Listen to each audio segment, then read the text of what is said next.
उतारा गुरुपौर्णिमा। आषाढ पौर्णिमा म्हणजे गुरुपौर्णिमा। गुरुपौर्णिमेला व्यास पौर्णिमा असेही म्हणतात। या दिवशी शाळेत मतमंदिरात गुरूंचे पूजन केले जाते। नवजात बालकांचा प्रथम गुरु असतो ती माता। लिहायला, बोलायला, वाचायला शिकवते। त्या जीवावर संस्कार करतो तो पिता। शालेय जीवनात ज्ञान करा विज्ञान याचे धडे देतात ते शिक्षक शिक्षिका।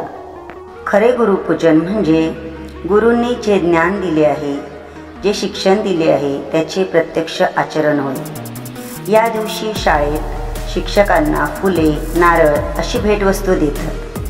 खरी गुरुपूजनाची खूण म्हणजे शिष्यांनी गुरूंना केलेले वंदन होय।